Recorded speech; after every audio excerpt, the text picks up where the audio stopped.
Hello everyone. Today on 17th April 2020, RBI announced some rate changes and also announced some coronavirus impact on India's economy and also announced refinancing and TLTRO and many more updates. So let us discuss our session what RBI has stated and we will discuss it in very short session. Okay. So let us see what the statement governor of RBI has stated. On April 14, IMF released its global growth projections, revealing that in 2020 global economy is far worse. IMF's economic counselor has named it the Great Lockdown, estimating the cumulative loss to global GDP over 2020 and 2021 at around 9 trillion US dollars, greater than the economies of Japan and Germany combined. So what happened on April 14?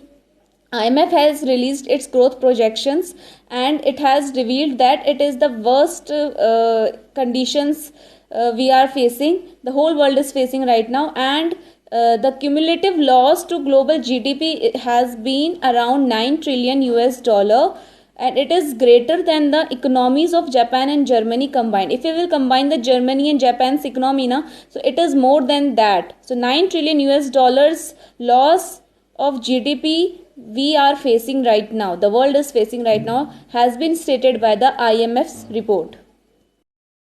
So reverse repo rate is 3.75%. Previously it was 4% and it has been decreased by 25 basis point. And repo rate is also unchanged, so it will be 4.40%. MSF and bank rate are also the same, 4.65%. So repo rate, MSF and bank rate will remain unchanged. Only the change has been seen in the reverse repo rate, 3.75%.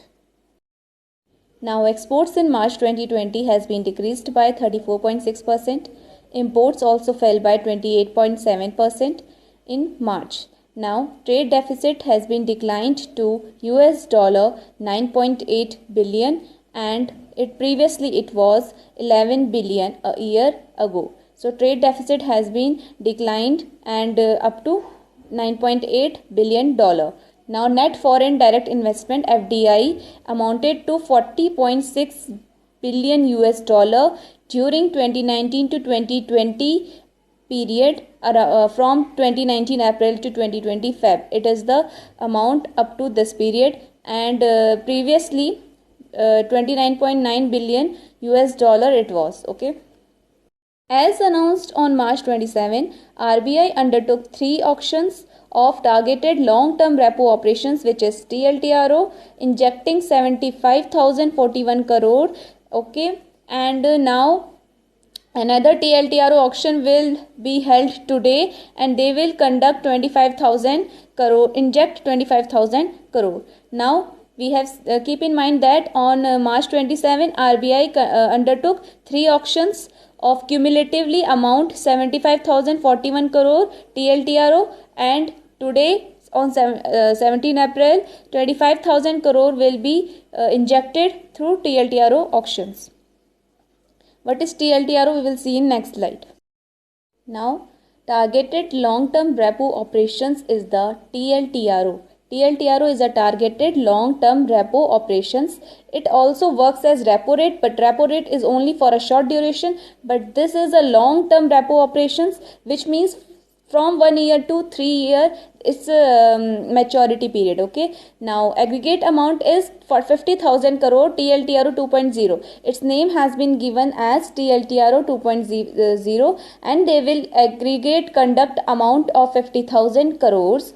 The funds available by banks under TLTRO should be invested in investment grade bonds, commercial paper and non-convertible debentures of NBFCs, with at least 50% of total amount availed going to small and mid-sized NBFCs and MFIs.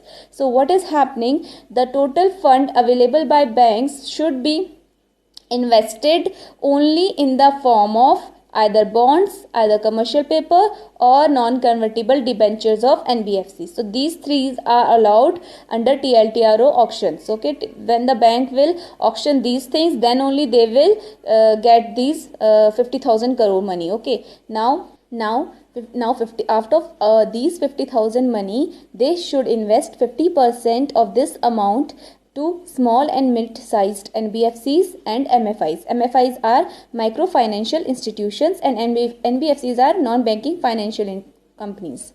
Now accordingly it has been decided to provide special refinance. Now what will happen?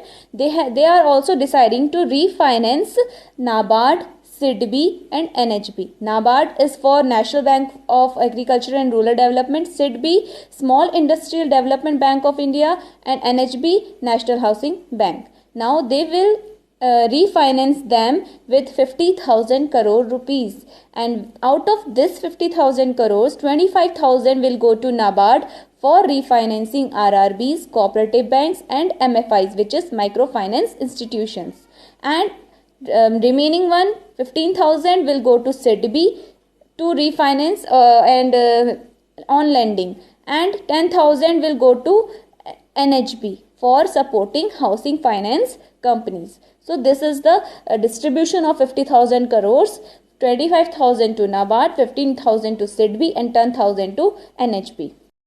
So this was a very short discussion of the today's statement of RBI's governor.